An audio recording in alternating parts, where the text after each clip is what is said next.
myself harder, faster, stronger. That little cutie can only make us stronger. I need to hurry up now, 'cause I can't wait much longer. I know I got to be right now, 'cause I can't get much longer. Man, I've been waiting all night now. That's how long I've been on ya. What's up? It's Noah Taborda on Spreaker.com in association with National Sports. Here with my co-host Blake Devine, also with two co-hosts for this NFL segment today, Jake Liker and Robert Dieters. How are you guys doing? I'm doing great, man. How about you? I'm doing pretty good. So Blake, how are you doing today? I'm great. I'm happy to be back after getting my wisdom teeth removed. I know I missed the last episode and I was bummed about that, but I'm glad to be hosting again and excited with these two NFL analysts we got going here. And Jake. Excited to talk some NFL. And Jake, which rhymes with Blake. How are you doing? I'm doing fine. My picks didn't do so well this week, but other than that, I'm good. Yeah, yesterday night's picks were a tough one. Okay, so the number to call if you have any thoughts or comments, or if you want to text in, 224-563-8444, or you can contact us at Twitter over our new Twitter, at Blake, capital B, L-A-K-E, _ and A-N-D _ Noah, capital N-O-A-H, or over Facebook at our page, Blake and Noah, LA to Chicago. So, yeah. So, Blake, what do you have for us? Social media friendly. I like how Noah got that all organized this week. So we can get our fans involved, and that's great for our whole show, and maybe we'll add some popularity to it. Yeah, definitely. So, Blake, why don't you kick us off with our first topic? Yeah, we're going to start with the NFL today, and we had some really, really exciting games. This was the fourth week of the regular season, and it lived up to all the hype so far. I mean, the first game I'm going to go over was my Philadelphia Eagles getting their butts kicked in Denver versus the Broncos, 52-20. The Broncos won this game, led by Peyton Manning's 4 touchdowns, and they improved to 4-0 on the year, while the Eagles fell to 1-3 with Chip Kelly in his first year. And then another game we're going to cover is the Bills upsetting the Ravens to improve to 2-2 on the year, while the Ravens fell to 2-2 as well. So a little bit of a surprise over there. And then in the Battle of Ohio, the Cleveland Browns defeated the Cincinnati Bengals 17-16 to improve to 2-2, while the Bengals as well lost to finish with 2-2 with their record. And they were again led by Hoyer, who led his hometown Browns past the Bengals. And then another notable game, the Detroit Lions ended up beating the Chicago Bears 40-32 in a very exciting game, which got the Lions' record to 3-1 on the year, while the Bears lost their first game to also fall to 3-1. Another game, the Kansas City Chiefs improved to 4-0 on the year with a 31-7 victory over the 0-4 New York Giants, and the Chiefs remained unbeaten, while the Giants are now 0-4 with Eli Manning definitely feeling the heat right now in New York. And then the game in London, the International Series game, we had the Vikings defeating the Pittsburgh Steelers 35-27, and this was the battle of the two teams that have not won a game yet, and the Vikings came out on top to get their record to 1-3, while the Steelers looking pretty bad at 0-4 right now. So that was a 34-27 game, and then the Buccaneers lost again to fall to 0-4, and they were defeated at home versus the Cardinals 13-10, edged by Peterson's 2 clutch interceptions on defense. The Colts annihilated the Jacksonville Jaguars 37-3, improving to 3-1 on the year, while the Jacksonville Jaguars fell to 0-4, and Andrew Luck and Trent Richardson led the way in that one. Battle between two heavyweights was the Seattle Seahawks defeating the Houston Texans 23-20 in a game where just a last-second field goal in overtime sparked the win for the Seahawks to improve to 4-0 on the year. And then the Titans defeated the New York Jets 38-13, improving to 3-1 on the year, while the Jets fell to 2-2. The Raiders were defeated at home by RG3 and the Washington Redskins, who finally got that elusive victory to start their 2013-2014 campaign.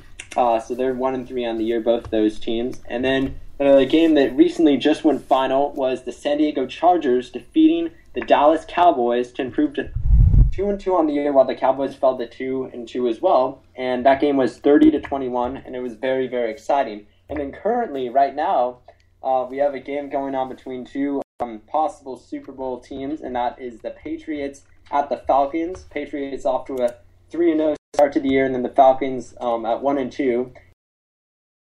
Falcons lead 3-0. So we'll keep on updating you on that game. But wow, it was quite an exciting game last year, I know, between these two. But the whole week of football was just really, really good. What do you guys think? What were your opinions on the whole week? This whole week has been pretty interesting to me. I still look at some teams, some teams that are not as well as you think they would be, especially going to Jacksonville. Jacksonville has been depressing me this season. It seems like Jacksonville, their only touchdown was against Oakland, I believe. So Jacksonville has been pretty bad, but, just looking at some teams, Seattle has came back twice when they've been away. And I don't know how that happens, but Seattle is a different team on the road a different team on the road than at home. But, just looking also around, Cleveland Browns get a big win. I'm actually proud for the Browns, even though, they're not very good. Broncos are just out of any team's league at this point. I don't know what team could stay in contention with them. Seattle. Yeah, I'm going to go with Seattle too. Okay, well, I would like to see that happen. But, also I'm looking at it. Let's see what the Chiefs can do. Both of these teams are 4-0 right now, and when both of these teams meet up, I'm going to be really impressed to see how this matchup goes. There's one player, though. The Chiefs were 2-4 team last year. They get the new QB. You got Alex Smith. Alex Smith has impressed the Chiefs. I'm really mad that the Niners really had to give him up. I think that, he was probably the guy that should have stayed, but, the Niners have Colin Kaepernick. Colin Kaepernick's been very surprising, but Thursday Night Football, Colin Kaepernick comes out of nowhere, boom, and gets the job done. It's just that the Niners will give you something new every week. Seattle's always going to come back somehow on the road. Indianapolis had a slow, was slow in the beginning, but now they're starting to get fast-paced. But this week, so far, has really intrigued me. Yeah, me and Jake and Carl also as well, last night, and Robert for a little bit too. Robert, I don't know if you were on. Were you on the NFL section?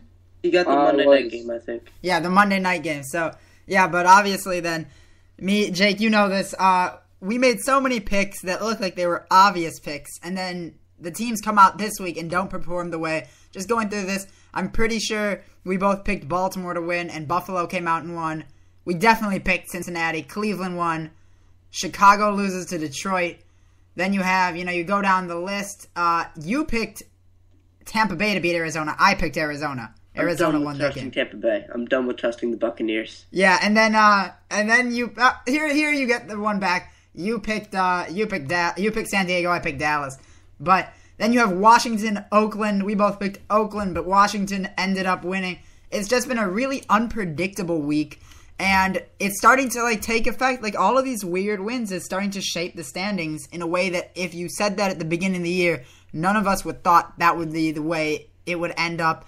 The Kansas City Chiefs, who would have thought that the Broncos would have to win today to keep pace with the Chiefs? Not the Chiefs would have to try to win to keep pace with the Broncos. It's just amazing. Yeah, with that, I'm glad to move on to the standings really quickly, just so we can cover that for our audience. So we'll start with the National League. And in the NFC East, we have the Dallas Cowboys leading that division at 2-2. And this is a really, really weak division considering the Philadelphia Eagles are in second place and they're at 1-3. Then you got the Washington Redskins at 1-3. And then you have the New York Giants at 0-4 in that NFC East division. So it definitely, by far, looks like the weakest division in football right now. What do you guys think of that? I look at this division and you say, the Giants are 0-4. How does that happen? I don't know. The Giants have really really not shown that they're not worth as what they were years back. But the Redskins, I think RG3 really just, has affected that. Also the defense. Defense has not done very well. RG3 is still getting off the ACL. I don't think RG3 will ever be himself again. The Eagles, I thought they would at least be probably at 2-2 with Dallas, but that doesn't happen. But Dallas has been an interesting team, and Dallas probably should have won that game today. It was the fumble that in the end zone that really caused a loss for Dallas. But it's football, so anything can happen, really. And Jake, what do you think of this NFC East division and how weak these teams have been so far? I've never thought highly of NFC East, the division where I like to say mediocrity holds sway, but this time you can even be below average and still be good enough. I don't know. This is really still, as usual, a race for 4 seed in the NFC to see who gets the privilege of losing a playoff game. That's all I see in this division. There's no hope for anyone. Yeah, I agree. It's a pretty weak division, and it seems like every year it comes down to the end, but it's not coming down to the end between two really good teams. Instead, it comes down to the end between, like you said, Jake, two mediocre teams. And it's been a while since the NFC actually had a team that could compete, really, in the playoffs. Washington losing first round, Dallas half the time to make it. Oh, well, the Giants, but I mean, you're right, the Giants. But besides the Giants. And I mean, look at this year. They're 0-4. They won't make it. So just they're not going to make it. Washington doesn't look like a team that can make it. I think Dallas is going to make it at 8-8. So this will be one of the worst division winners in a very long time.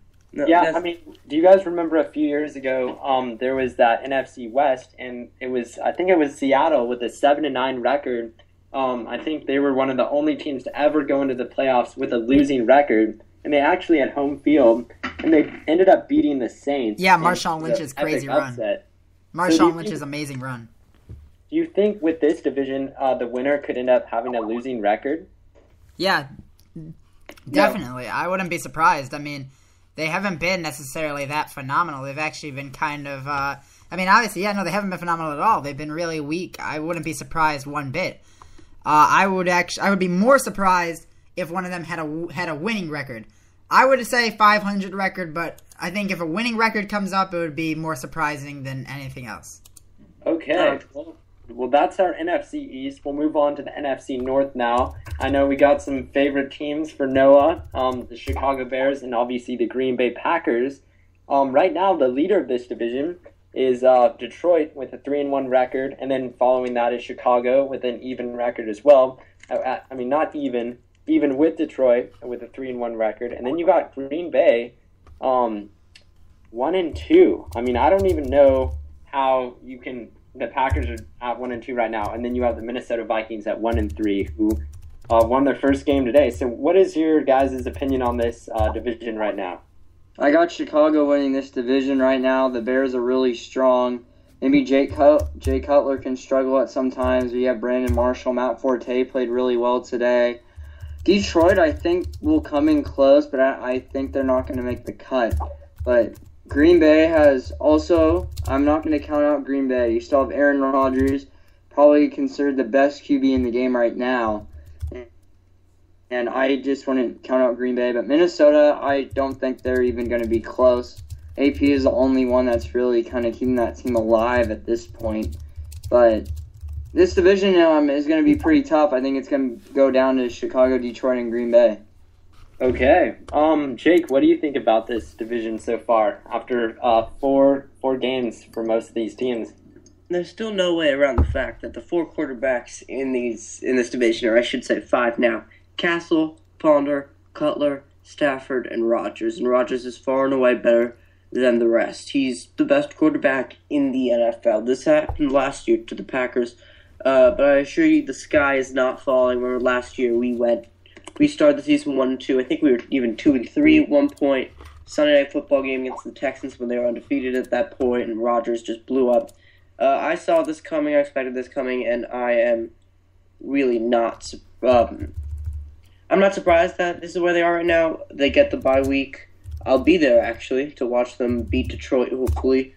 And yeah, I'm not too worried. I think this is still the Packers division to lose. Yeah, I agree. and it's not because I'm biased. It's not because I'm a Packers fan, but it's because Jay Cutler is a terrible quarterback. I mean, did you see him today against the Lions? I mean, he was just awful. What did he throw? 3 interceptions? 3 interceptions, 2 touchdowns. That's not the numbers you want. Yeah, I mean, he fumbles. He's got like fumbly feet. He has no footwork, and he's just not a good quarterback. He can't lead this team. The Lions, I'm going to give them the respect they deserve. They've impressed me so far. Reggie Bush just been phenomenal, and when he wasn't playing, Bell was just amazing. So, they're playing very well. Matthew Stafford, pretty solid right now. I do expect the Packers to come back and win this division. The Bears are lucky to have the record they have. They were down by, I believe, 14 or 17 against Cincinnati in Week 1. They were down by 6 late in the game against Minnesota. And then today, they lose the game. They don't deserve to have the record they have right now. They're not playing at the level they should be. Good points there, Noah. I liked all your guys' insight on that division. So a little quick question. So far, who has been the most impressive team in this division? Is it Chicago or is it Detroit? I'm going to go with Detroit. Yeah, I'm going with Detroit. Chicago. Jake. Don't say Chicago. You're a Packers fan. Don't do it. Hey, just listen. Chicago has forced, coming into today, Chicago had forced more turnovers than anybody else in the league and had more points off turnovers than anybody else in the league. Things will cool down, but considering what we expect from Jay Cutler, he really blew us away. And by the way, they deserve every win that they got. When you win a game, unless the refs blow it up, you deserve to win. And I mean, they won. They've 3-1, and they got their fair and square. I don't like it, but then again, I'm not worried about them because we're still talking about Jay Cutler. I'm sure he'll find some fake finger injury to sideline him for the season or something. So again, not worried. But the Bears have impressed me. Okay. Good predictions there, guys. And now it's time to move over to the NFC South. And right now, you got the New Orleans Saints back with their head coach after being kind of suspended last year with all that bounty kind of that whole scandal going down with paying players to hit quarterbacks and get them injured. It was a really tricky situation. I'm still not fully sure what to believe. But they got Sean Payton back. They're 3-0 to start the year. They're playing on Monday Night Football, and it's going to be a pretty exciting game. I'm looking forward to it. So they're 3-1 or 3-0. Then you got Atlanta at 1-2, who's playing right now. Carolina at 1-2, and then Tampa Bay at 0-4, who looks absolutely terrible. Could be one of the worst teams to finish the season, I think, like with the worst record. So, Robert, what do you think about this NFC South division? NFC South this year has been, I think it's been pretty good. I like the competition. The Panthers still aren't going to be good. Tampa Bay is, they could probably get 2 to 3 wins this year. But Atlanta and the Saints are going to be probably going to be the best teams out there right now. And just looking at it, I think I'm going to go with the Saints winning this division. I like Drew Brees. Drew Brees has really impressed me right now. I think he can keep it up. Yeah, in that division, just to say this, I was slightly impressed with Mike Glennon. I don't think Mike Glennon was that bad, per se. I mean, I don't think he was good either. I do think Josh Freeman is a better quarterback, but I do see the Saints coming out of this division in first. I think Atlanta is a better team, but I think that they are selling themselves short. They're big underperformers, and it's just been a really disappointing year so far for Atlanta. Jake, what do you think about the NFC South? First of all, I'm going to disagree with what I saw from Glennon. The fact that they could only muster 10 points against the Arizona Cardinals. Why they put in Napoleon Dynamite stunt double in for Freeman, I have absolutely no idea. I think it has something to do with Greg Schiano, though, who I absolutely cannot stand. True. This is still the division owned by New Orleans and Atlanta, and I still expect the Saints to win this division, not because of their offense, but, oh my god, their Saints' defense is actually really impressive, and we know how Atlanta performs at home. I expect them to win tonight, get things back on track, expect both those teams to make the playoffs. Very disappointing in the Buccaneers, though. Okay, well, good predictions and insight on the NFC South, but unfortunately, our analyst Robert has to go, so we're gonna lead you out, Robert. Just talking about the NFC West really quick, and then I think we're gonna take a little commercial break as you have to leave. But we'll just roll over to the NFC West really quick. So Seattle 4-0. You have the San Francisco 49ers at 2-2. I know they're your team, Robert, so we got to talk about them for sure. And then Arizona at 2-2, a little surprising, I think. And then St. Louis at 1-3. So this division looks really, really competitive as everyone expected it to be. So, Robert, what do you think about this NFC West? This NFC West has blown me away. Seattle getting 2 comeback wins on the road. Seattle just blowing up San Francisco in Seattle. The Niners have had, their tough losses, some good wins. I don't really like how they've been playing, especially, Colin Kaepernick has 2 bad weeks. He gets dogged on. But, at least he's admitting that it's his fault, and he needs to understand that. But the Niners just have a lot of problems right now. You have Aldon Smith, who has issues. You don't have Crabtree. You don't have Manningham. Nandi Asamoah and Willis didn't really play against the Rams. That didn't really make a huge difference. But, Seattle has the best defense. They do, and the Niners can't really compete with that. If they can stop Vernon Davis and Frank Gore, they're set, because that's pretty much their whole team. Anquan Bolden has done pretty well too, but Seattle, Russell Wilson didn't really impress me, this week, but in other weeks, Russell Wilson isn't going to be what he used to be. Arizona's been a little surprising to me, and then St. Louis is just there. I think St. Louis is going to be right behind. I think St. Louis is going to be last, then Arizona, then San Francisco, then Seattle. But thank you, Blake and Noah, for letting me on the show, and I'll talk to you guys later. Yeah, thanks, Robert. Good insight by you, and take care, man. Take care. Yeah. Always good to have so that was our analyst Robert, who had to leave us a little early, but we're gonna finish up with this NFC West. So, Jake, what is your opinion on this division after 4 games? I can't stand the Seattle Seahawks. Well, they're the most talented team in the NFL. They will win the Super Bowl. They will beat the Giants 3 times this year. That's what I said at the beginning of the season, and I stand by that. The St. Louis Rams are worse than I expected. This wide receiving core is just so awful. The Cardinals are a pleasant surprise. I didn't expect them to be going 2-2 at this point. San Francisco's disappointing, though. I'm not going to lie. I expected more out of the Niners. No surprises from Seattle, though. I did think they would lose today against Houston.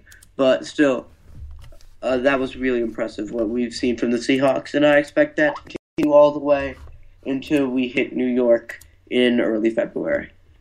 Noah, what's your opinion on this division? Obviously, San Francisco has had a really, really tough first 4 games against some really quality opponents, you could argue. But what do you think about this division, and who do you think will win it when it all comes down to it?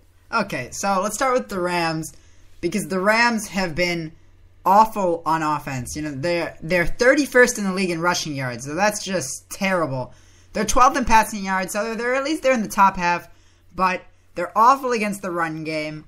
They've just been terrible so far. They did get that win against Arizona week 1, but then a tough loss against Atlanta where they didn't play terribly, 31-24. Then they get last week absolutely destroyed by Dallas and then manhandled by San Francisco. So their year has been bad, and I think continue to go downhill from here. Arizona, of course, coming up with that big win. They also had a big win against Detroit, which is Detroit's only loss of the season. And, of course, as I said a second ago, that tough loss against St. Louis. But the only game that, they've really been bad in has been against New Orleans. So they have played averagely well, though I don't think they're a contender in any way. Then you go to San Francisco, who's been disappointing. I do expect them to bounce back. I mean, they did get the win this week against St. Louis. But next week they play Houston, which will be a big test. And then after that, they get a much easier stretch going against Arizona, Tennessee, and Jacksonville. But Tennessee, don't count them out. They are a sneaky team. And then, like you said, Jake, the best team in this division. The best team in the NFL. Just outstanding. And, they were struggling today, but they found a way to get done with it. Maybe on Matt Schaub for that disastrous throw that Richard Sherman had that pick 6 on. But definitely a a solid start for Seattle, and they definitely look like one of the front runners in the NFL. Yeah, agree with you there on all those comments. So you guys both kind of agree that Seattle is the best team right now over Denver? Yeah, I do. I think they're better. I think Denver is a good team, but I think that Seattle is just a little bit better. Maybe, depending on how the season goes, they might even be a lot better, but we'll see. We'll see about that. And with that, I think we're going to take our first commercial break here. And after the commercial, we're going to be talking the AFC in the standings, and a lot more to come for the Blake and Noah show right here. So let's take our first commercial break. Everyone stick around. Your presentation of national sports is brought to you by Spreaker.com. Broadcast and listen to news, radio, and music with one low monthly rate. Your show will be right back after this word from your local stations.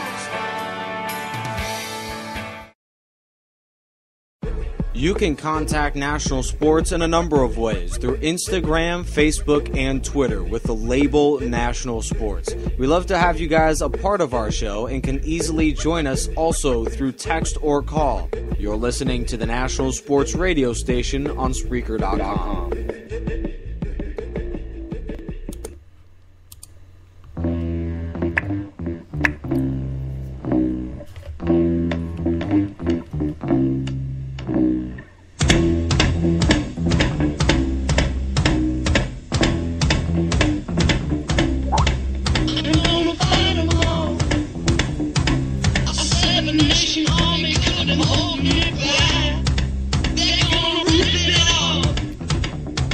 And we're back after that short commercial break. And before we get into the AFC really quickly, we have a texter, and they're asking whether or not the Bears should maybe go for a new quarterback, considering that Jay Cutler has proven at least to this point that he's not a Super Bowl winning quarterback. So Jake, what do you think about that? I think that if Rex Grossman can lead the Bears to a Super Bowl, then so can Jay Cutler. Yeah, that's definitely true. I mean, their system, they have such a good defensive team. And just on that comment, sure, they may never win a Super Bowl with him, but I think they have a better chance with him than they have with most of the quarterbacks they'd be able to go out and get. Not many quarterbacks available. And when you go into the draft, there's always that chance that the person you do draft doesn't turn out the way you want him to be. Yeah, but Freeman with the Bears would be interesting. I'd like to see that. Tim Tebow? Does anybody Freeman. hear Tim Tebow? Oh, or Tebow. Yeah, Tim Tebow. Let's go. Nah. Yeah, Okay. the Bears need Jesus. Guys, let's move on to the AFC now. We got to go over the division there, and we'll start with the AFC East, where the New England Patriots right now. We'll do an update on how that game is going right now versus the Atlanta Falcons. Currently, in the second quarter, and they lead 7-3 in Atlanta. So I don't know. We'll have to see what happens with that one, but we'll keep on giving you updates. 3-0 on the year. Right behind them is those really, really surprising Miami Dolphins. I know our guy Jeremy is probably really stoked because he has season tickets, and he's always at that game cheering on his Miami Dolphins. So 3-0 as well. New York Jets 2-2. I find that really surprising. And then the Buffalo Bills at 2-2. So a lot of overachieving teams in this division this year, especially considering the Patriots lost so much talent. So a lot of surprises, in my opinion. Jake, what do you think of this division so far? I'll tell you the biggest surprise. How on earth are the New York Jets 2-2? The Jets were supposed to be a disaster. They were supposed to be a circus, and it has been a circus-like season. The Patriots have been sloppy on their way to a 3-0 record, and the Dolphins have been a little more successful, although I do see both of these teams losing. And I see a bad week for the AFC East. I think Buffalo's going to actually gain a game on on all the other teams this week. Ultimately, though, this is still the Patriots' division to win. Because after they lose, they'll get things together. It'll serve as a wake-up call. And I don't think Miami stands a chance in New Orleans. Yeah, I would be surprised. I would actually disagree. I'm not that surprised that the Jets are 2-2. I mean, if you look at their schedule, it's not that strong, and, you've played against Buffalo, who, yeah, they're 2-2, but aren't necessarily the best team, and of course those Tampa Bay Buccaneers that everybody is now learning not to trust with the, like as you say, with the Napoleon Dynamite stunt double. So that's kind of funny. But they have been. I think what's more impressive is how they've played in their 4 games. Besides this Tennessee game, they've managed to stay competitive in all of their games. So I've been impressed with them. The Buffalo Bills have been impressive as well. I think after this game, Geno Smith has kind of put himself down in the Rookie of the Year race for the offensive player. I think E.J. Manuel now is the front runner in that. After last week, I think Geno Smith was leading because he kind of won that battle in a way. Miami, they've been impressive. I'm not so surprised by them. They looked good coming into this year, and they managed to win some big games. Obviously, they're traveling to the Superdome tomorrow to play New Orleans, so that's a big game. And, of course, New England. But New England, and I wonder if you guys agree with me on this, they haven't been very convincing in many of their games. In fact, the only game that they won by a sizable margin was Tampa Bay. Yeah, I mean, I have Tom Brady as my fantasy quarterback, and wow, have I been disappointed week after week with his performances. But it's not his fault. It's all the wide receivers, all the young guys that are kind of fitting into the roles right now. And also, they've been hit by injuries really hard. Gronkowski, I don't think he's playing tonight. Either is Danny Amendola. So they've been hit by the injury bug really early this season. But they're 3-0, and they're leading right now. And I'd be really, really surprised if they could go 4-0 with all the trouble that's happened so far. Yeah, no, I agree. They're in that way, though, because of their injuries. I guess they're playing at the level they should. But I wouldn't be surprised about the 4-0 thing just because Atlanta's an underperforming team this year. But this is an interesting division. I think it's interesting to see how this division turns out. If Miami can possibly pull out a division title, I think they can, personally. No. I think Atlanta's winning this game tonight. It's too tough to pick against Matt Ryan at the Georgia Dome.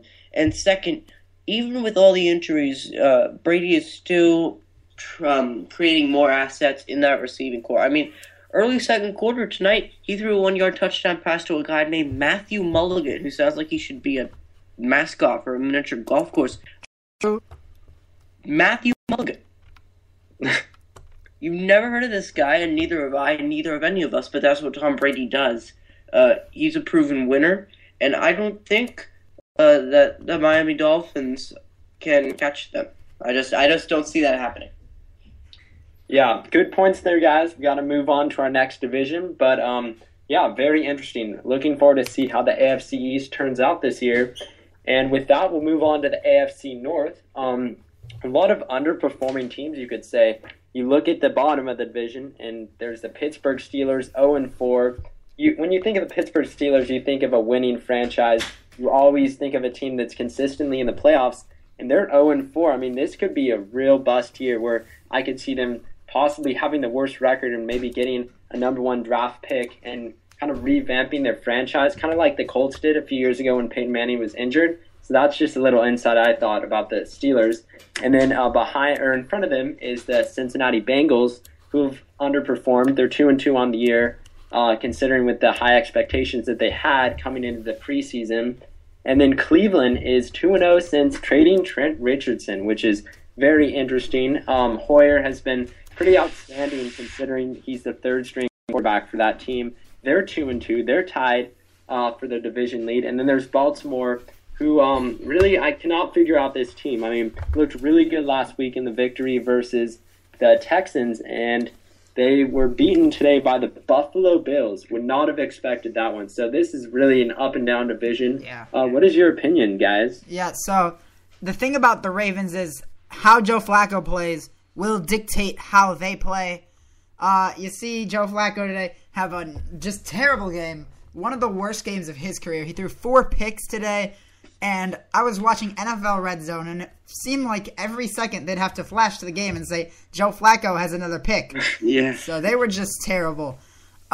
This team only has one team that really is performing better than it should, and that's Cleveland. And it's not so much 2 games since the Richardson trade, but 2 games since changing to Brian Hoyer, who's been good, actually. He's been a solid starting quarterback. And I know that Browns fans are hoping this is the answer to their prayers, that he'll be able to lead them to more victories, though I don't think he really is. Jeremy Lin of NFL. I don't think he's that level, but also he's not a genius and he can't calculate the angle of every shot. But that's okay. Maybe he'll go to Harvard one day. But Baltimore just bad. Pittsburgh has been just awful, and Cincinnati, they've shown signs. There we go. That's a tongue twister. They've shown signs of the level that they could play, but most of the year they just haven't performed it the way. I don't think Cleveland will end up competing for this. I do still think that Cincinnati will come out of this division, but if they continue to play the way they do, maybe Baltimore comes out of this. It's just right now I don't know what to say about this division. Yeah, Jake, what do you think? I mean, Cincinnati, I cannot believe they lost to the Browns, but they did. They looked really good versus the Packers during moments of that game. Then there were other moments in the Packers game 2 weeks ago where they just looked terrible when they got, I think it was 30 consecutive points scored on them. Who do you think will win this division, and how do you think they'll kind of turn around their season after all these teams, you could say, have had disappointing starts, other than the Browns? I still think the Bengals are going to win this division, but let me tell you something. There's been a lot of surprises this week, but the one takeaway I have, more important than all the others, is that the Cleveland Browns might possibly be a legit team, for better or worse. There are going to be a lot of Browns fans out there who cannot stand Brian Hoyer with the sole fact that he's going to be the one reason that this team does not get Jadeveon Clowney in next year's draft, because he's actually somewhat talented. And Jordan Cameron, the tight end, is probably the most underrated player in the NFL right now. He's the guy that's killing your fantasy team week in and week out. It's unbelievable what we've seen him do. What a breakout performance from him. I predicted the Browns sweeping the Steelers this year, and that actually might come true, so I'm hoping for that. Pittsburgh has been completely disappointing. Baltimore's been shaky. As has Cincinnati been. You know what? I mean, right now Cleveland's looking like the best team in that division. Since he's going to win this division, but Hoyer could actually make this team mediocre, which is saying something for any Cleveland sports franchise these days. Yeah, good points there, Jake. And now we'll move over to the AFC South division, where Indianapolis has looked really good with the addition of Trent Richardson. They're now 2-0 since they added him. So both teams have been 2-0 since this trade, which is interesting considering that people thought the Browns were up for a tank year. Indianapolis 3-1, followed by Tennessee 3-1. Very surprising start, led by a stellar performance from Jake Locker. And Houston 2-2. Definitely a Super Bowl favorite preseason. So they've been a little disappointed. And then Jacksonville, arguably, I think, one of the worst teams in this league by far. Worst offense, definitely. So this division, it really looks like it's Indianapolis's to lose so far. What do you guys think? Well, Robert, obviously you missed talking about Jacksonville, so that sucks for him. He wanted to talk about this a lot. But Jacksonville is awful. I don't think it's arguably the worst. I think it is. I think they are the worst team. They're just so bad. They can't get any kind of offense. And it seems like even when Maurice Jones-Drew has had one of the best careers against the Colts out of any running back, they want to give it to Blaine Gabbert anyways, so he can throw an interception. So Jacksonville is a mess. I think Houston will bounce back. Don't worry about them. They'll definitely come back. You know, they competed against the Seahawks. They were pretty good. They were good against them, so I wouldn't really say that they're out right now. Tennessee, definitely a sneaky team there. At this point, it is Indianapolis's to lose, but I think in the end, Houston will win this division. I just think that they're the best team in this division, though at times they don't look it. I think they're going to work their kinks out, and I think they'll win it. Good points there, Noah. What do you think, Jake? First of all, I've really been excited about what the Tennessee Titans have been able to do. From what I've seen from them, they could be a playoff contender, as surprising as it sounds. Until what happened in today's game, this is just devastating, because it finally looked like Jake Locker's career is about to take off. He ended up being carted off the field, and I believe it was the third quarter of today's game. He just underwent MRIs. It looks like a right hip injury. They're saying it could be serious. So speaking of quarterbacks who went to Harvard, they have to turn things over to Ryan Fitzpatrick now, and we know how that turns out in the end. So it's really a shame. Hopefully Locker gets better soon. I still think this is Houston's division to win. Houston's division to lose. I think we're going to see something very, same old from Houston. Some come-from-behind wins here and there. They'll make it to the playoffs. They'll have home field advantage, and then they will lose one of their first 2 playoff games because that's just the way this team operates. Although I gotta say, Houston fans need to chill out. They are already burning Matt Schaub jerseys in the parking lot of Reliant Stadium. I don't know why people think that burning their own clothes is an effective insult. They gotta chill out. This guy, again, it's just like the Packers all over again. The sky is not falling for the Houston Texans. Yeah. Just quickly on Ryan Fitzpatrick. His touchdown to interception ratio in his career is 92 to 81. So, he also is sub 60% in his completion percentage. So, yeah, if he comes in, Tennessee definitely just got screwed over. Hey, at least he was the Ivy League MVP in 2004. Oh, there we go, Noah. There we go. Okay, got to move over to the AFC West now. Denver. Wow, they played absolutely phenomenal. Their offense looks like one of the best offenses the NFL might ever see. I mean, look at this numbers of this team, and you see Peyton Manning's touchdown to interception ratio is just off the charts right now. I think he threw 1 pick today, so that would be 16 touchdowns and 1 interception. That's absolutely incredible.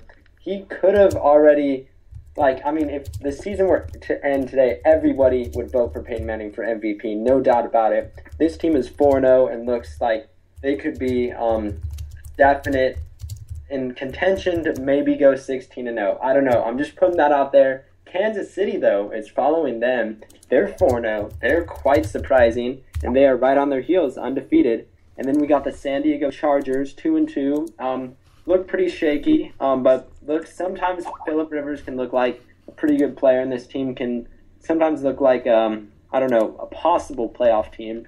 And then you have the Oakland Raiders, who are 1-3, not looking too good this year. So, Jake, what do you think about this division? Year in, year out, I seem to put my faith in the Kansas City Chiefs as a sleeper team, and it's finally going to pay off. Mark my words, the Kansas City Chiefs will advance in the playoffs further than the Denver Broncos. Peyton Manning is the best regular season quarterback of all time, but he's still 9-11 in the playoffs. This is a fantastic offense, but I am absolutely loving what I am seeing from Kansas City. It's a dream come true for me. I finally might get that sleeper team right. It's what they can do at Arrowhead. It's just incredible what we've seen from them. And I'm not surprised that they've gone 4-0. They really do have the talent. And even though Jamal Charles has been underperforming, we've seen guys stepping up. Guys like Donnie Avery.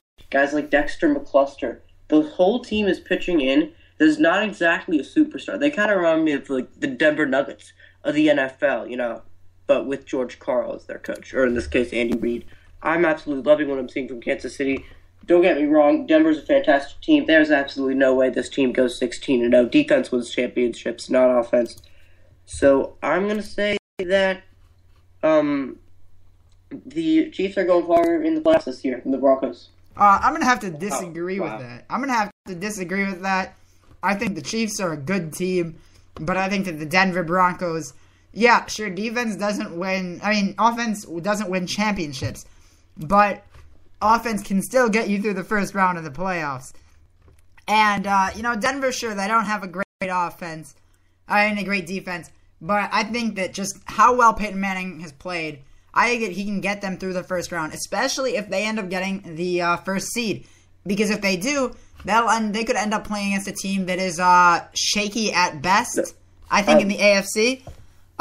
If Denver doesn't get the first seed, maybe they don't, but I just don't see Kansas City as a team that can advance farther. I think they're a good team, but not ready to take that step. I agree with you in the fact that Denver's going to get the number 1 seed. If they play Kansas City, even in Denver, Peyton Manning has proven that no matter how good he is in the regular season, no matter how much he dazzles us, he will always find a way to cough it up in the playoffs. I'm not ready to trust a guy who was 9-11 in the playoffs. That's why a lot of people are hesitant to call him an all-time great. Here's the thing. Denver will get one of the top seeds, and I believe Houston will get the other top seed. Then you have... I think Houston's going to get it. I don't think New England will. Then I think you have New England playing against probably... Would it be an AFC? It would be a wild card team, but New England, Baltimore, Kansas City will make it, and Indianapolis will make it. And I think that if they end up playing Kansas City, yeah, they could lose. I wouldn't be surprised, but I still think they're better than them. Even though I agree with you 100% that Peyton Manning is a pretty bad playoff quarterback. And it might not even be that he's a bad playoff quarterback. It's just that his team is unable to win. Obviously, last year was not his fault in any way. I think that they would beat New England. I think that they would beat Baltimore or Cincinnati or whoever makes it out of that one. I think they'd beat Indianapolis. I think the only team there would be Kansas City that I really think would knock them off. There you go. So, kind of agreeing with me there. By the way, there's absolutely no way that Indianapolis makes the playoffs and Miami doesn't. Boo. Oh, wait, no, that's true. That's true. Wild cards. That's I lost true. faith in the Colts. They don't have the magic that they had last year. And I don't think there's any way that Houston is getting a first-round bye this year because they've proven that they find a way to crash and burn at the end of the season. So I think Patriots are going to beat the Chiefs in the AFC Championship game. Say that the Seahawks in Don't say that Indianapolis doesn't have the magic after they beat San Francisco 27-7. Sure, San Francisco struggles, but they manhandled them. That was more than magic. It was a manhandling. They could do nothing. The 49ers looked just awful. What happened in that game? Let's see. Kaepernick throws for 150 yards. Can't even throw for a touchdown. Gets sacked 3 times. Bradshaw, had a good game. 95 yards on the ground. So there, you have something good there. That's for Indianapolis. My bad. Bradshaw had a good game, obviously. Gore was only able to run for 82 yards. Kaepernick only for 20. So I'm pretty sure that's a pretty solid thing there. But I do agree with you actually after looking at it. I do think Miami will come out of that one. I'll tell you this. When the Colts played the Dolphins earlier, the Dolphins won that game 20-20 in Indianapolis. Numbers never lie. No, yeah, I just agree with you that Miami will come out. I just don't think it's right to say that Indianapolis doesn't have the magic. I still think they're a good team. I disagree. Okay. Okay, guys, gotta keep it rolling here for time constraints, and I think it's time for a commercial break. And with that, we gotta say goodbye to Jake. Great insight today, Jake, and I appreciate you coming on our show today. Thanks for having me. Just one last thing. If you guys want to check out Rookies Roundup, a great episode last night. If you're the 77th viewer, you would be the 1,000th total viewer of Rookies Roundup, so that'd be awesome. And I'll see you guys next week in Green Bay. Thank you guys for having me. Yeah, no problem. Take care, Jake. Thanks for being on our show. And with that, let's head over for our commercial break. So stick with us, everybody. We'll be right back.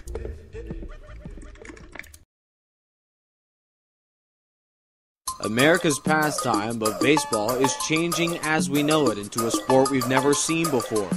Where is the game headed in the next few years? Major League correspondent Cameron Sadeghi has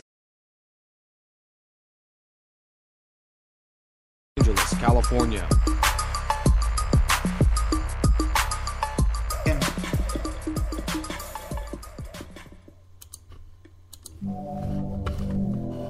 We should take it. Yeah, never. Killing me, man. Hold up. Headshot. Sit down. Stand up. Pass out. Wake up. We're back, and you may have just heard Blake's voice. That's okay, don't worry about that. You didn't hear anything. So yeah, we're back. And Blake, I believe it's time for college football. Yeah, I apologize for that. Sorry, me and Noah were having a heated debate over some college football stories, but glad to talk about it now. And we had quite the weekend in college football after what was pretty disappointing last week. We got some really, really good games, and we'll just cover some of the biggest stories in college football. So I'll start with the big top 10 matchup, which was Georgia and LSU. And this was a game that had some very interesting storylines going on because Zach Mettenberg was actually a member of the Georgia football team as recently as 2010 before he was kicked off for various team violations. So he was back to Athens, Georgia to play against his former team versus A.J. McCarron, who is also his roommate at Georgia. And this game definitely lived up to all the hype. Very exciting till the end. And Georgia ended up getting the victory. I believe it was 44-41. And this game was definitely the best game of the week, in my opinion, because it was back and forth throughout. And you honestly had no idea who was going to pull this one out until the very last minute. And I think Georgia is for real a national title contender, even though they lost earlier in their first game versus Clemson. But that was on the road, and they played 3 top 10 teams already in their first 4 games. So they look pretty impressive there. Other notable games, Alabama defeated Ole Miss 25-0 in a game where some people foresaw an upset, but I didn't really agree with those skeptics because it's Alabama. You never question Alabama and Nick Saban. They always come to play, and this was a perfect example, giving up absolutely no points and a very dominating defensive effort. Another game, we had Ohio State defeating Wisconsin. I know this is Noah's favorite team. He was super excited about this game, and they defeated Wisconsin 31-24. Yeah, let's go. Yeah, and they look good. Braxton Miller throwing 4 touchdowns. I believe that was his career high. And some people thought Kenny Guyton should have maybe gotten the start, but he proved himself that he's the Heisman contender, and he's back from injury and he's healthy. And then another game, we had Stanford defeating Washington State 55-17, proving that they're kind of back where they should because they looked a little shaky earlier. Texas A&M and defeated Arkansas 45-33, and this was a game in which Floyd Mayweather Money Jr., I think he bet over $300,000 that the Aggies would pull out the victory, and he was right again. So he's making money off of Johnny Football, who isn't making any money playing college football, ironically. And then another game, Oklahoma defeated Notre Dame in a rematch of last year's game, which the Fighting Irish ended up defeating Oklahoma in that game last year. This was a revenge game, and the 14th ranked Sooners defeated Notre Dame 35-21 in South Bend. And this game was pretty exciting, and Blake Bell, the Belldozer, had a great game in this one to pull out the victory for the Sooners. Another interesting game, South Carolina defeated UFC 28-25 in a game in which it kind of looked like there was a possible upset happening at hand, but the Gamecocks were able to survive by 3 points versus UCF. And then other notable news, Lane Kiffin fired at USC this morning. I think he was fired actually at the LAX airport after just after getting home after their just excruciatingly painful 62-41 loss to Arizona State. Being a USC fan myself, I am absolutely for this, and really, really excited that Lane Kiffin is finally gone and I don't have to deal with him anymore. I know this summer I was making a statement about how Lane Kiffin should be fired and how disappointing he's been. Finally, he's gone. Thank God, maybe USC could be a possible national title contender in the future years. So a lot to cover here. Noah, what are your opinions on this exciting week we had in college football? Let's start with Lane Kiffin. So this is how I imagine the dialogue going if he was fired at LAX. You know, he gets back and, you know, you have the athletic director there. And so he basically probably just said, Lane, I'm sorry, but you're fired. Gave him his ticket to go back to wherever his house was, and he got right back on the plane probably without batting an eye. Lane Kiffin never really seemed like he really cared about this team enough. So I think USC made the right decision. They weren't going the right directions. And Blake, correct me, but didn't Marquise Lee also get injured last game? Yes, it was a disastrous night to say the least for Trojans fans. Marquise Lee carted off in the second quarter. I believe Kiffin's comments were, it doesn't look good and we'll have to see. So those were the comments by Kiffin after the loss. This could be, I don't want to scare any people out there, but this could be possibly a season-ending injury for Marquise Lee, who was a definite Heisman contender at the start of this year. And just to go on, I mean, how disappointing can this get with the USC team? That's why he got fired, because if Marquise is gone for the year, this team could possibly have a losing record, I think, and maybe miss out on a bowl game, which never happens at USC. I can tell you from experience. So very, very disappointing. But Kiffin is gone, and I believe their new head coach is going to be, or their interim coach is going to be, I believe, Kevin Ogletree. Let me get that right. I'm looking up right now. Not really finding it here, but I believe it's Kevin Ogletree who is their assistant coach, and now he's going to be coaching the Trojans on an interim basis, and they're also very interested in Jack Del Rio, who is currently the offensive coordinator for the Denver Broncos. So, I don't know. I would hope for more of a big-time college football name, because USC is such a program, and I know a lot of coaches would love to have a job at USC, and I'm just hoping for somebody that can turn this program around with all the expectations. Yeah. Marquise Lee, if you go on WalterFootball.com, it has a lot of really great mock drafts. He was projected to go 8th to the New York Jets, but this could definitely hurt his draft stock if this is a year-ending injury. That could definitely drop him. You know, a lot of people who are predicted to go top 10, he could drop, to the 20th spot. He could end up dropping possibly into the lap of actually a really good team, maybe into a Packers, a Bears, like just looking at it here, you can see him possibly even going to the Kansas City Chiefs. That would be really good for them if they could end up with him. But that's really big. This is definitely in favor of a lot of those better teams trying to get good wide receivers, but not good for his draft stock. Mm-hmm. Good points there. Adding in the NFL draft status, and I hadn't even thought about that, but yeah, definitely could take a hit on Marquise's draft chances, and it kind of begs the question, like, should he have left last year after an outstanding sophomore season? But I don't know. It happened last year with Barkley too. So USC, these people are coming back, star players looking for stellar repeat seasons, and they've just been hit by the injury bug, unfortunately, and it's just too bad. Yeah, really quickly. Another USC player, actually, his fellow wide receiver Robert Woods. In case you didn't know, he had a touchdown, a really beautiful one too, for the Bills today. Yeah, Robert Woods, good player last year. Got outshined by Marquise Lee, but had an outstanding sophomore year himself at USC. Yeah, good point there, Noah. Noah, would you like to talk about Ohio State's victory over Wisconsin? I know you're pretty pumped up about that game for sure. Let's go, OHIO. What a great win for all of those Ohio State bashers out there. We win, and we're going to beat Northwestern next week, and we're going to win the week after that, and we're going to win the week after that.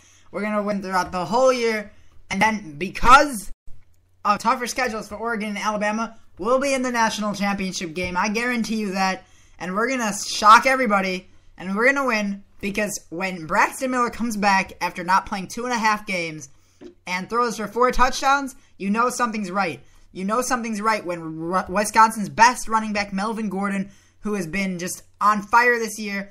Let's look at his stats right now. Only ran for 74 yards against Ohio State, but 147 against Purdue, 193 against Arizona State, 140 against Texas Tech, and 144 against Massachusetts, and then only runs against 74. He got outrun by Braxton Miller. So I think we win.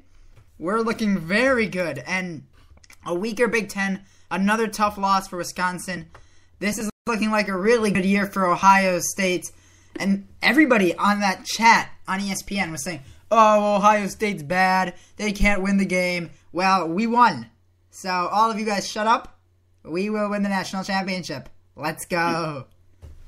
Very heated with your Ohio State bias, but I know when your team's winning, you can have that opinion. I know I've had it with USC in the past years when they had Pete Carroll, but definitely feeling it. Also, gotta make a shout out to Florida State and Jameis Winston, my favorite player, coming back to beat Boston College 48-34. At the end of the first half, Winston had definitely a Heisman caliber play where he almost got sacked in 2 different instances and ended up avoiding the tackles and just throwing a 58-yard bomb to end the second half, or end the first half. Hail Mary pass, and they scored. So it was an absolutely incredible play. I bet you can find that highlight on ESPN.com or on any highlight of the Florida State game. But he looks really, really good so far. Definitely not looking like a freshman. They're 4-0. They have I think their next game is at home, so they should win that game, and it's going to be a heck of a game versus Clemson at Clemson, and I think College Game Day will definitely be there, and it could be one of the best games of the year, so definitely look forward to that game in a few weeks. Yeah, obviously, when we were at UCLA, we actually talked about this. We were doing the players we look to have good years. Melvin Gordon and Jameis Winston were both on my list, so I think I get credit for discovering them. Yes. I think I do. Yeah, good job. Yeah, so Jameis Winston, phenomenal. And that play that he had mirrors Braxton Miller's play at the end of the half, too. They both had, except Braxton's was 18 yards shorter, but both got out of pressure and managed to throw just bombs and score. So both of these mobile quarterbacks definitely showing their ability to get out of the pocket and run and throw the ball very well. Jameis Winston definitely impressing me. I think he's maybe not this year will win the Heisman, but I would expect him possibly, and I personally think so. I think he'll win the Heisman by the end of his career at Florida State. Good points there. And now, breaking news: the AP Top 25 was recently released, and I'm just going to go over the big name. Dropping out was Notre Dame, who fell, having their second loss of the year, and Wisconsin also with their second loss, but it probably should have beaten Arizona State. I don't know if you guys heard about that blown referee call. So Wisconsin honestly should have one loss, and that is to Ohio State, but can't take back and go back in time and change that. So let's just go over the top 10. Obviously, at number 1, Alabama, getting 55 out of the 60 first place votes. They look really, really strong as usual. Oregon at number 2, getting 5 first place votes. Also 4-0. Then you have Clemson at number 3. Ohio State at number 4. I'm a little surprised they didn't move up, but Clemson obviously has something. Hey, come on. Clemson beat Georgia. So that's a really hefty victory. We beat what was the team that we beat last week? We beat Florida A&M, so I think we deserve to be. Big time, man. Why do you guys even schedule those games? I have no idea. But confidence boosters. Yeah, good points there. Number 5, we got Stanford looking good after blowing out Washington State last night. Georgia moving up to number 6. I respect that because they've had some really good victories against quality opponents of late. Louisville, number 7, led by Teddy Bridgewater. Florida State, number 8. Texas A&M, number 9. And LSU at number 10. So didn't fall out of the top 25 after getting their first loss. So they're still in relatively good position so far. Noah, what are your opinions on this recently released poll, other than Ohio State not moving up? Hey, did you realize Maryland is in the top 25? That is surprising. I did not see that coming. In the USA Today poll, Northern Illinois and Nebraska are in it right now. So that's a little surprising there. Fresno State moving up to 23rd. I think Louisville should be at 6th. I think Georgia is a better team. I just think that Louisville should get the benefit of being undefeated so far. Put them up there, though I do think they'll drop soon. So it's interesting here. South Carolina obviously had that tough week. And Northwestern, expect them to be dropping after next week when they lose to Ohio State. So expect them to go down. Yeah, good points there. And now we're just going to cover breakout performances. Who do you think?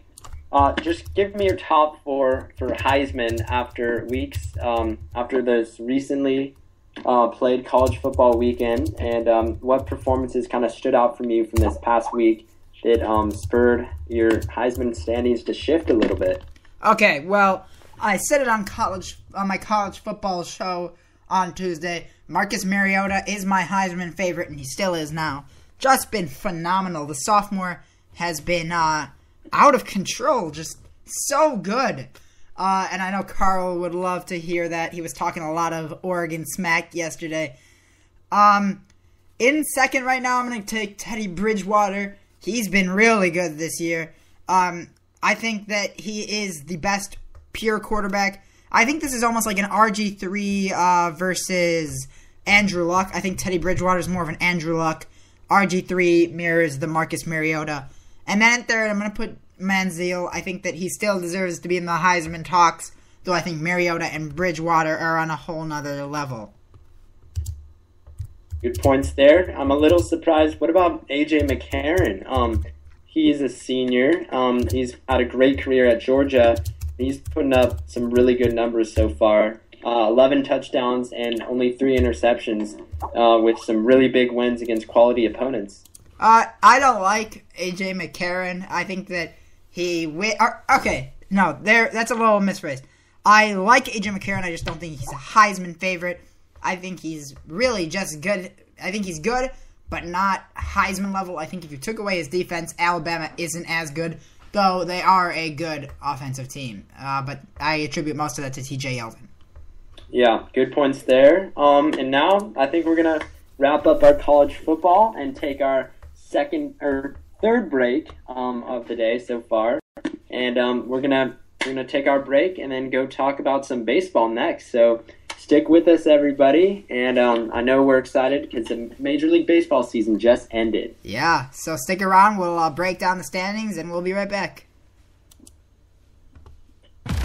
Hi, this is Sam Rosen, and I'm here with Sam's Situation. Good afternoon, and welcome into the corner. It's Chris's Corner here on Spreaker.com and National Sports Affiliate.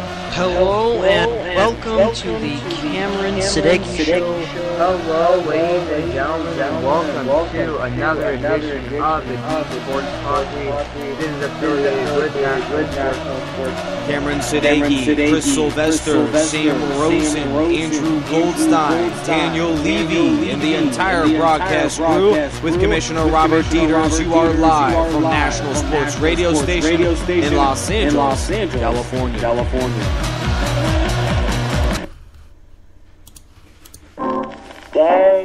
Thirsty, trying to choose. I mean, I know I'm critical.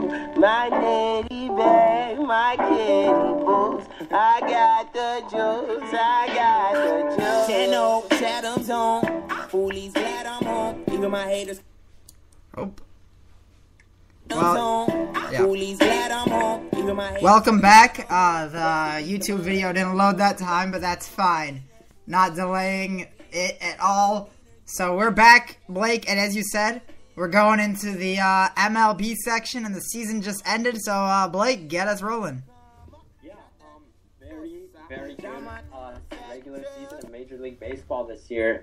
I was really excited because my top 2 favorite teams had outstanding years. I'm talking about the LA Dodgers and obviously the Boston Red Sox, both in the playoffs. That hasn't happened since 2007, so I'm really stoked about that. And then just got to make a note here. Marlins pitcher, what is his first name? Henderson Alvarez no-hit the Tigers on the last day of the Major League Baseball season. So he ended up winning and getting the no-hit bid on the last day of the regular season. I think that's pretty interesting. It's not going to take away from how bad the Marlins were. 62-100, second worst record in the Major League Baseball season, a regular season. So they did not look good at all during the year, but could end it on a high note, which is good for that team. So we're just going to cover the standings really quickly and talk about how these teams look for the playoffs, and then we'll go into our playoff schedule and predictions. So just wrapping up with the final standings. So American League East, Boston Red Sox, my team, 97-64 record, ended up winning the AL East this year and getting the top record in the AL overall. And they were followed by the Tampa Bay Rays, who were 6 games back when it was all said and done. Tampa Bay will be in the wild card, I believe. Wow, what is going on in those wild card standings? I'm checking it out right now. Cleveland is clinched, and Texas and Tampa Bay are tied. So just made a little error in what I was saying. Tampa Bay and Texas are probably going to have to play tomorrow, I believe. But we'll keep you updated on Let's that. See. New York Yankees. Yeah. I actually have the time. They will play tomorrow at 8:07 p.m. Eastern. The one-game tiebreaker in Texas on TBS. So make sure to tune into that. And then, obviously, on Tuesday, we will start the regular part of the playoffs with the Reds and the Pirates. Yeah, that's pretty tough for whoever wins that game, they're going to be put in 2 consecutive do-or-die scenarios, which isn't regular in baseball, especially postseason, where if they don't win, they go home. And that's pretty rough, 2 consecutive nights like that. So, I mean, if one of those two teams could beat the Indians the next night, they could be a possible wild card World Series potential winner because they've won 2 or die. Oh man, I'm getting all tongue twisted here. I'm just gonna keep on going with the American League East. So we have the New York Yankees, 85-77, finished not the greatest finish to the year, but a lot of farewells. Obviously, Mariano Rivera had an emotional goodbye last Thursday night for the Yankees, getting his final save of his career. Not his final save, his final just appearance. Make note of that. And also Andy Pettitte making his last start, a complete game, a victory over the Houston, wanted to say Houston Rangers. I have no idea. The Houston Astros. So the Yankees, the future looks very uncertain for this team. And then also Baltimore Orioles finished 85-77. This team looked really, really good. Got to make note, Chris Davis had one of the best home run hitting performances I've ever seen. 53 total home runs. So a great year for Chris Davis. And those Baltimore Orioles will definitely have high expectations for next year, even though they did not make the playoffs this season. And then there's the Toronto Blue Jays, who finished 74-88. Very disappointing year for this team, who basically got all the good players from the Miami Marlins from last season and did not play to their expectations, falling 14 games under 500. Now we'll move over to the Central, Detroit, led by a fantastic performance from Max Scherzer throughout the regular season, who ended up finishing, let me get this right, with 21 victories on the year. So he could be a lock for the Cy Young, I think. And they were trailed by 1 game from the Cleveland Indians, who finished as the top wildcard team. And then you had following them, Kansas City, who had a great year, finishing with a winning record, Minnesota and Chicago, who did not have good years at all, finishing with only 63 and 66 wins, respectively. And then we'll go over to the AL West. Oakland finished with the crown in this division, and then you had Texas followed behind them. They'll play tomorrow. The LA Angels finishing in third. Very, very disappointing year with all the high expectations and payroll and salary. And then Seattle and Houston. Houston, 51 and 111 losses. That is just, that's terrible.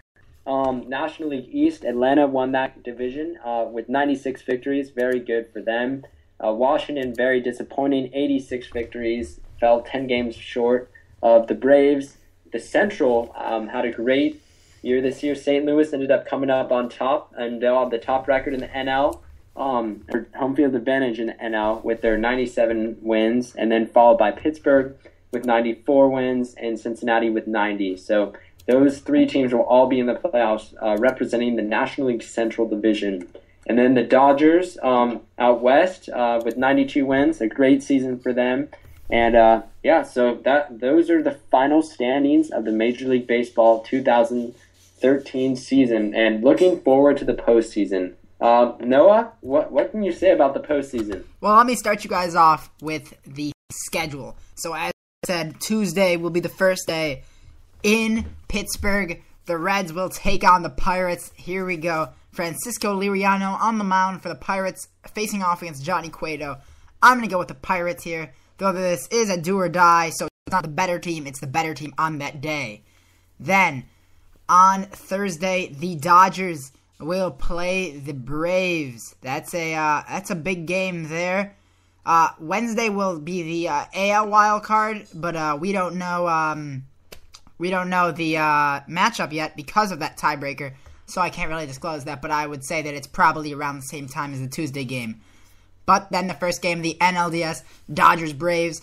Kershaw takes the mound. My pick for the NL Cy Young, going up against Medellin for Atlanta.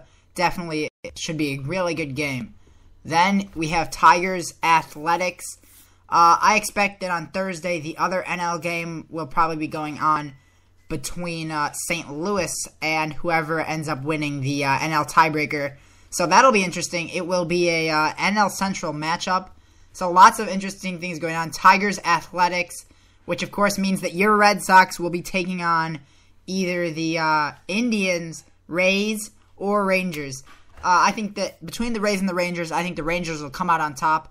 And I'm going to surprise people. I'm going to go with the Indians in that one game. So your Red Sox, in my opinion, get the luckier of the breaks. And I think that that'll be an easy series for them. Looking at Braves-Dodgers, I think Dodgers have just been too hot. Such a great year for the Braves, and it sucks that I think they're going to go out this round. I think St. Louis will lose to Pittsburgh. So I'm going to say Pittsburgh Dodgers in the NLCS. And in the ALCS, I'm going to go Tigers Red Sox. Nice. Yeah, keep on going. Just finish up your... Oh, you want to finish up? Okay. So, Tigers Red Sox, I'm sorry, Blake. It's over for the Red Sox. The Tigers are going to the World Series for the second straight year. The Tigers, I think they're just a really good playoff team. They proved that last year. And I really don't want to pick the Dodgers because I really, really, really like the Pirates. But I'm going to say the Dodgers are going to the World Series. And I think that the LA Dodgers will win the World Series in one of the greatest turnarounds in MLB history. LA will be going absolutely crazy. Yasiel Puig will help them to that. With Kershaw winning the Cy Young, I think Puig's going to end up getting the World Series MVP. I think the Dodgers will go in 6 and win this. I think every game will be contested, but I think they're going to get a key win over Verlander whenever Verlander pitches, and it's going to be a shocking result. I think that the Dodgers will surprise a lot of people, and in one of the greatest turnarounds in MLB history, the Dodgers will be crowned MLB champions, World Series champions for the first time since they were in Brooklyn. Wow, good predictions there. I like some of them, but not all of them. I think I can guess which one. Which ones? Yeah. So I'm just gonna start with the first game, which will be tomorrow. Texas at home versus Tampa Bay. I really like Tampa Bay in this game because this Rays team always seems to play pretty well in the postseason. Joe Madden is a great manager, and I kind of see this team, they ended up playing really well at the end of the year, while Texas ended up faltering and having a pretty bad September. So I actually see the Tampa Bay Rays winning this game, even though it's in Arlington, Texas. And then with that wild card game, which will be the next day, Cleveland at home versus Tampa Bay. Yeah, got to go with Cleveland here. Terry Francona, what a year. I think manager of the year candidate for sure. Definitely. A great year for those Indians who are not accustomed to winning, and that would set them up with the Boston Red Sox, and that would be very interesting. Terry Francona, former manager of the Boston Red Sox before he was fired after that tumultuous September, after that 2011, they had all those expectations and they ended up losing and not making the postseason, so he returned to Boston. That would be very, very interesting in the postseason. And then I'll go with the NL wildcard game. Is it in Pittsburgh, Noah? Yes, it is. Okay, yeah, got to go with the Pirates. Haven't been to the postseason in years, and their crowd is just going to be absolutely going crazy. I think they look better than Cincinnati in the weekend series as well. So got to go with Pittsburgh winning their first game in the postseason in, I believe, about 30 years. So, yeah, pretty incredible for them. And then I'll just start now with the regular bracket. So you look at the first series, it's Detroit versus the A's. Detroit has home field advantage. Detroit's been there before, so have the A's. Oh, no. The A's have the home field advantage, but that's not much because it's the freaking Oakland Coliseum. I mean, who actually shows up to that place? I know it'll be the postseason, but that place is one of the ugliest stadiums in all of sports for any venue. I mean, football, MLB, anything, I don't think it matters at all. I think Detroit pulls this series out because of the really good pitching. And also Oakland, the Coliseum, it just sucks. And you won't have good field advantage. And I know I'm hating too much, so I got to move on to my next one, Boston Red Sox, Cleveland Indians. I think this will be a very quick series. I think the Red Sox win this one in 3, just sweeping through the Indians pretty easily. And then you look at the NL, the first series, I think it'll be the Pittsburgh Pirates versus the St. Louis Cardinals. And St. Louis has been there before. As much as I will root for the Pittsburgh Pirates, I think St. Louis will end up winning this series because they have done this so many times before, so experienced, while Pittsburgh has never been to the postseason. These players, I mean, it'll be exciting, but I think St. Louis will pull this one out. And then Dodgers, Atlanta Braves. Being a Dodgers fan myself, I had wished they had played a little better down the stretch after they won the NL West to secure home field advantage, but they really, Don Mattingly really wanted to keep his players healthy rather than push for that home field advantage. And I kind of respect that, but also I was a little concerned with looming playoff series when they don't have the home field advantage. But you look at their pitching staff, it's absolutely incredible. I think that they will defeat the Atlanta Braves in the NLDS, despite the Braves playing so good at home throughout the regular season. So that would set up for the NLS being St. Louis versus the LA Dodgers, and the ALS being Detroit versus Boston. Got to start with the ALS here. I think it'll be a very, very exciting series, but got to go with my Red Sox in this one. Home field advantage, some really clutch hitting performances throughout the series versus some very good Detroit pitchers, and I see the Red Sox pulling this one out in 6 games over the Detroit Tigers and going to the World Series for the first time since 2007. In the NLCS, I see the LA Dodgers defeating the St. Louis Cardinals, led by some spectacular pitching by the Dodgers pitching staff, and some clutch hitting by maybe Yasiel Puig, Adrian Gonzalez, Hanley Ramirez, so many big names. But also got to give credit to the Cardinals, who will have home field advantage. I'm very nervous for this series for my Dodgers, but I see them pulling out the series in 6 games as well. So that would set up my 2 favorite teams in the World Series.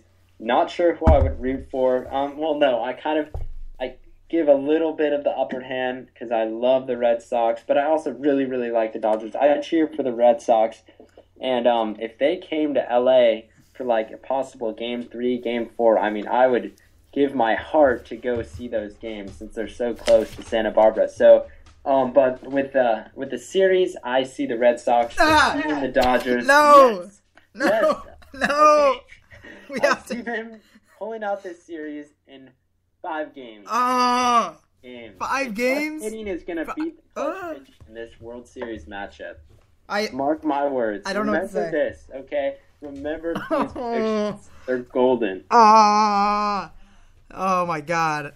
I think I'm going to have to institute myself now to a mental hospital. I've been scarred for life by the most biased prediction of all time. Guys, after hearing that, I've decided that the White Sox are going to be admitted into the playoffs and win the World Series. Yeah. Hey, the upside of the White Sox, we will now get the 3rd pick in the draft. Also, we did not lose 100 games. Only 99. Oh, yay. I think. Did we win today? If we won today, only 98, which I'd be very impressed by. I'd be pretty happy if that happened. I don't know if we did, though. Let me check that out, because if we won today, I think I will celebrate for the greatest season. Quite a season for your team, man. No, they ended up losing, so 99 losses. Okay, well, then I won't celebrate. Fine.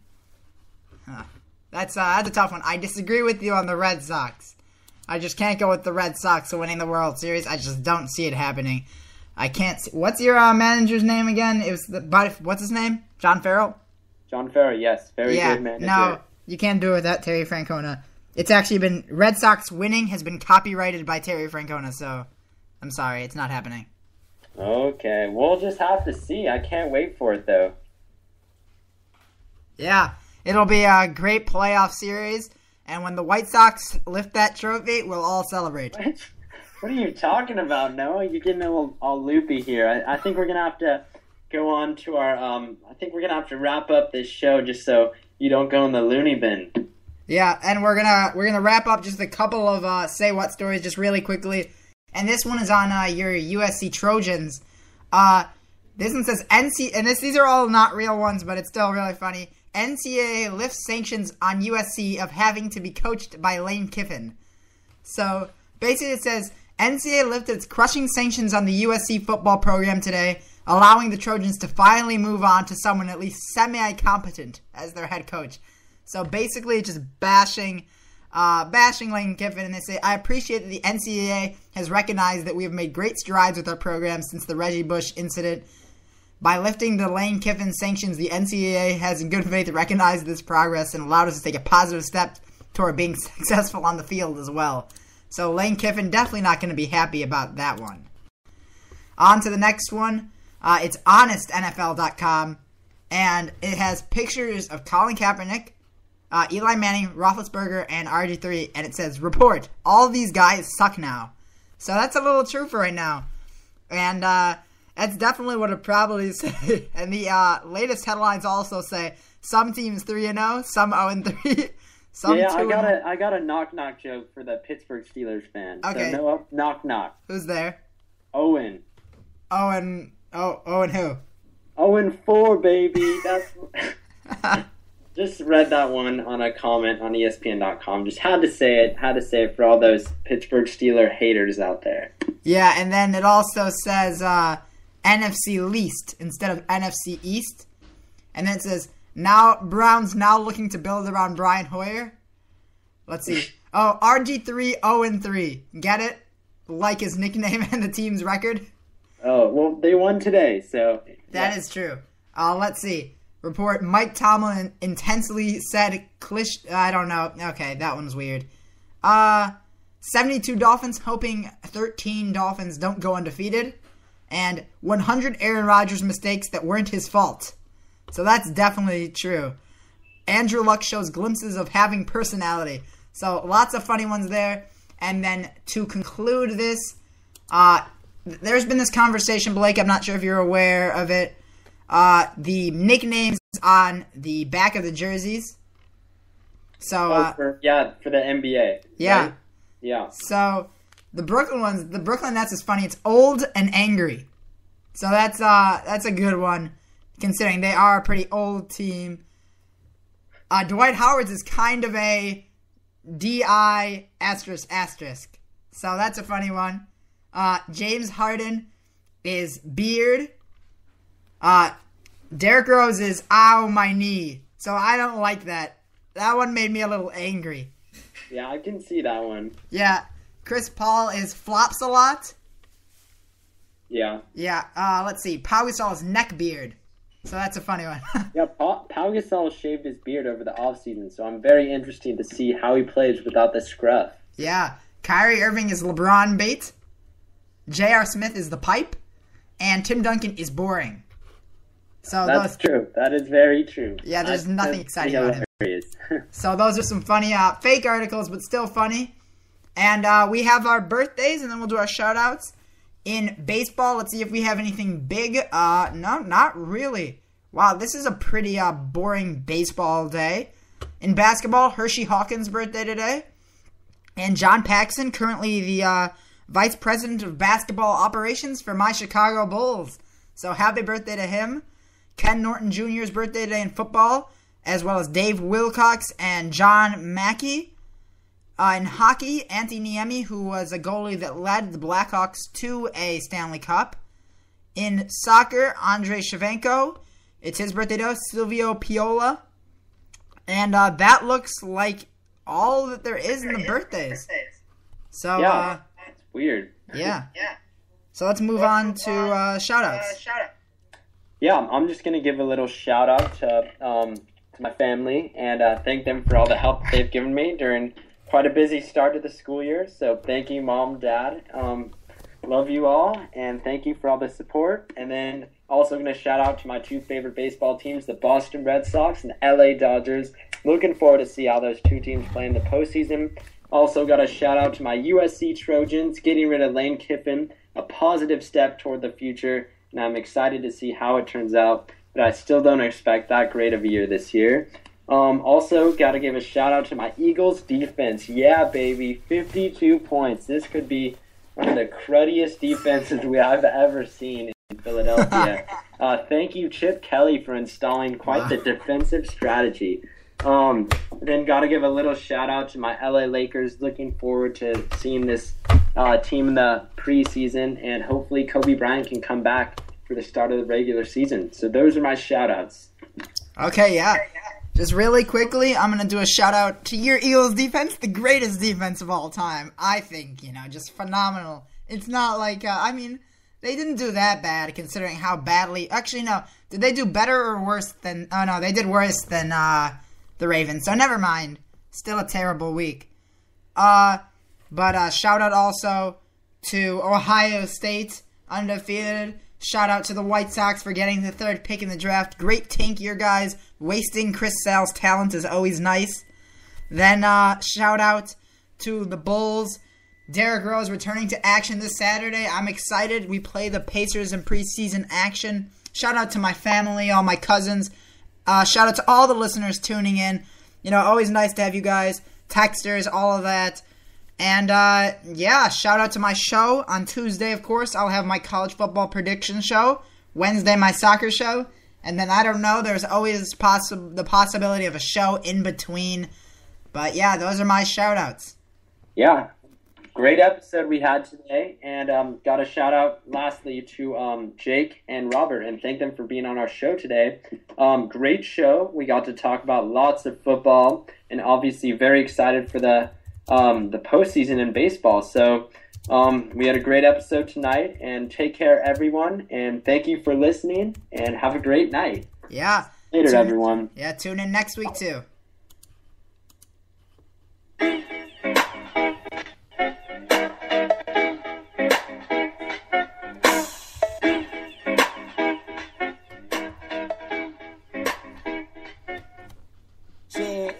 Rapper, soccer, hacky, sacker, cocky, khaki, jacket, jacker, slap happy, slapper, or rocky.